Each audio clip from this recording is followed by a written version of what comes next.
ہمارے مشائخ کا عقیدہ ہے کہ رسول اللہ صلی اللہ علیہ وسلم آخری نبی ہیں اور آپ کے بعد کوئی نبی پیدا نہیں ہوگا۔ اعتراض ان کا کیا تھا؟ کیا تم رسول اللہ صلی اللہ علیہ وسلم کے بعد کسی اور نبی کے آنے کے قائل ہو؟ اس پر تفصیلی بات میں تحذیر الناس میں کروں گا انشاءاللہ، تفصیلی بات وہاں کریں گے، خلاصہ یہاں پہ سمجھیں۔ حضرت فرماتے ہیں قرآن کریم کی آیت ما کان محمد ابا احد، اس سے ثابت ہے انا خاتم النبیین لا نبی بعدی، یہ حدیث لفظاً متواتر نہیں مانن متواتر ہے، اس سے ثابت ہے، اور امت کے اجماع سے ثابت ہے کہ رسول اللہ صلی اللہ علیہ وسلم آخری نبی ہیں اور آپ کے بعد کسی بھی قسم کا کوئی نیا نبی نہیں آئے گا، نہ ہی نبی پیدا ہوگا۔ اس لیے ہمارا عقیدہ ہے کہ اللہ کے نبی کے بعد کسی اور نبی کے آنے کا قائل ہونا یہ بدترین قسم کا کفر ہے، اور جو حضور کو آخری نبی نہ مانے ہم اس انسان کو کافر سمجھتے ہیں۔ یہ ہمارا عقیدہ ہے۔ یہ جو آپ کو شک پڑا ہے، انہوں نے کہا جی اصل مسئلہ یہ ہے کہ مولانا قاسم ننوتوی رحمۃ اللہ کتاب لکھی ہے تحذیر الناس، آپ نے المحند کا مطالعہ کیا ہے سبق کا؟ جن کے پاس المحند ہے انہوں نے آج کے جواب کا مطالعہ کیا ہے؟ نہیں کیا تو آپ دیکھیں ذرا، تھوڑا سا آگے جا کے دیکھیں۔ نام شیخنا و مولانا سید الاسقیاء المدققین المولوی محمد قاسم الننوتوی رحمہ اللہ تعالی ادا بدقت نظرہ تدقیقا بدیا اکمل خاتمیتی علی وجہ الکمال واتم علی وجہ التمام فإن رحمہ اللہ تعالی قال فی رسالتہ المسمى بتحذیر الناس ما حاصلہ ان الخاتمیت جنس تحتہ۔ یہ میں زبانی سمجھا لوں گا، کتاب کا نام کیا لکھا ہے؟ تحذیر الناس کا حوالہ دیا۔ حضرت فرماتے ہیں کہ خاتمیت ایک جنس ہے، کہتے ہیں نا حضور خاتم النبی، لفظ خاتم جو ہے خاتمیت ایک جنس ہے۔ اس جنس کے تحت دو نوع ہیں، ایک ہے خاتمیت زمانیہ، ایک ہے خاتمیت زمانیہ اور ایک ہے خاتمیت ذاتیہ۔ مولانا قاسم ننوتوی رحمۃ اللہ علیہ فرماتے ہیں ہم خاتمیت زمانیہ کے بھی قائل ہیں اور ہم خاتمیت ذاتیہ کے بھی قائل ہیں۔ ہم سمجھتے ہیں رسول اللہ صلی اللہ علیہ وسلم آخری نبی ہیں اور آپ کے بعد کسی زمانے میں کسی قسم کا کوئی نبی نہیں آئے گا۔ آپ کا زمانہ سارے نبیوں سے بعد کا زمانہ ہے اور آپ کے بعد کوئی نبی نہیں آئے گا، لیکن خاتمیت زمانیہ کے ساتھ ساتھ ہم خاتمیت ذاتیہ بھی مانتے ہیں۔ خاتمیت ذاتیہ کا معنی یہ ہے کہ اللہ کے نبی کو ختم نبوت بالذات حاصل ہے اور باقی انبیاء کو ختم نبوت بالعرض حاصل ہے، باقی انبیاء کو ختم نبوت بالعرض حاصل ہے۔ تو حضرت خاتمیت زمانیہ کے بھی قائل ہیں اور خاتمیت ذاتیہ کے بھی قائل ہیں۔ تفصیل میں وہاں جا کر عرض کروں گا، یا جتنی بات یہاں پر ہے صرف اتنی سمجھا رہا ہوں، اچھی طرح سمجھنا۔ حضرت ننوتوی رحمہ اللہ فرماتے ہیں کہ رسول اللہ صلی اللہ علیہ وسلم کا خاتم ہونا، صرف خاتمیت زمانی ہونا، یہ کوئی کمال کی بات نہیں ہے۔ کیوں؟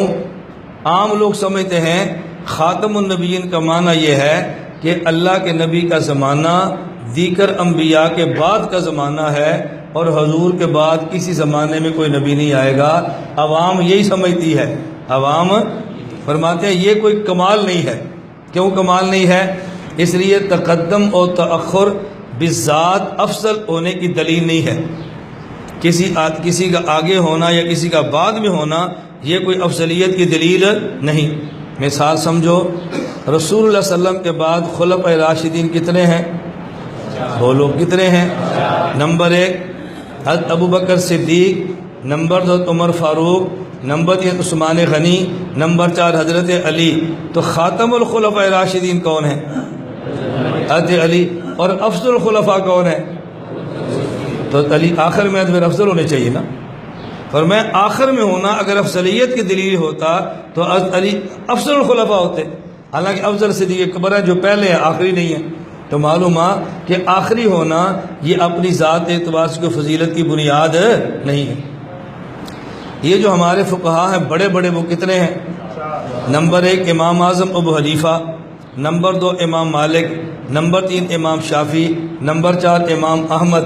تو سب سے آخری فقیہ کون ہے اور افضل کون ہے؟ اگر آخری ہونا افضل ہونے کی دلیل ہو تو پھر امام احمد بن حنبل افضل ہونا۔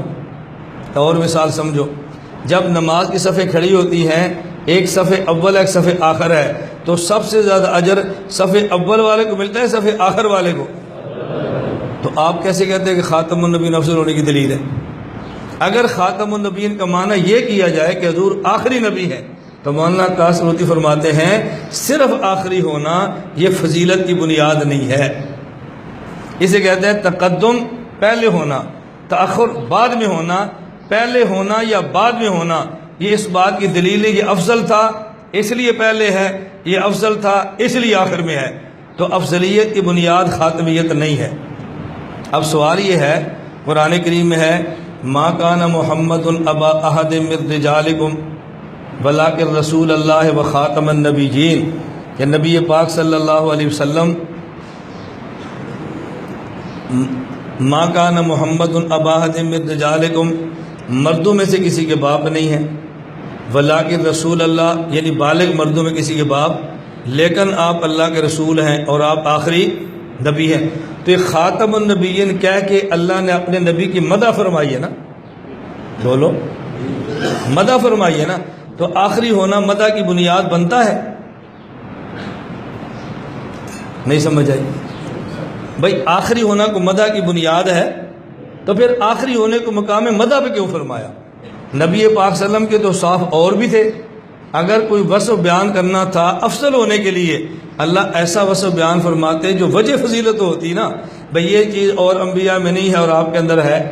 حضرت فرماتے ہیں کہ زمانے کے اعتبار سے آخری ہونا یہ فضیلت کی بنیاد نہیں ہے، اس لیے خاتم کا معنی جیسے خاتم زمانی ہے ایسے ہی حضور خاتم ذاتی بھی ہے، اور خاتم ذاتی کا معنی یہ ہے آپ کی نبوت بالذات ہے اور بقیہ انبیاء کی نبوت بالعرض ہے، اور بالذات اور بالعرض اسے کہتے ہیں، بالذات کا معنی ہوتا ہے کہ جس سے جو چیز شروع ہو وہ بالذات ہے، اور بالعرض کہ جس کو اس سے کوئی چیز ملے یہ بالعرض ہے، یعنی جو چیز جسے بلا واسطہ ملے اسے کہتے ہیں یہ چیز اس کو بالذات ملی ہے، اور جو چیز جس کو بالواسطہ ملے اسے کہتے ہیں کہ یہ چیز اس کو بالعرض ملی ہے۔ آپ مثال سمجھنا، میں نے کہا اصل بات میں تحذیر الناس پہ چھیڑوں گا، آپ کو اس سے اندازہ ہوگا تحذیر الناس کیسی کتاب ہے۔ اس کی مثال تحذیر الناس میں دے دیتا ہوں، تفصیل وہاں کریں گے۔ ہم کہتے ہیں اللہ تعالیٰ کا وجود، اللہ موجود بالذات ہیں اور ہم موجود بالعرض ہیں، ہم موجود اللہ تعالیٰ کائنات میں موجود ہیں لیکن کسی کے واسطے سے یا بلا واسطہ، اور ہم موجود ہیں بالواسطہ۔ اگر اللہ کا وجود نہ ہوتا ہمیں وجود مل جاتا، تو ہم کہتے ہیں اللہ کا وجود ذاتی ہے، ہمارا وجود عرضی ہے۔ عرضی کا معنی عارض نہیں ہے، عرضی کا معنی بالواسطہ اور ذاتی کا معنی بلا واسطہ۔ مولانا قاسم نانوتوی فرماتے ہیں ہمارے پیغمبر کو خاتمیت حاصل ہے، یعنی ہمارے نبی کو نبوت بالذات حاصل ہے اور باقی انبیاء کو نبوت بالعرض حاصل ہے۔ ہمارے نبی کو نبوت بلا واسطہ ملی ہے اور باقی انبیاء کو نبوت حضور کے واسطہ سے ملی ہے۔ لا الہ الا اللہ، لا الہ الا اللہ، لا الہ الا اللہ، ما لنا رب سوا۔ لا الہ الا اللہ، لا الہ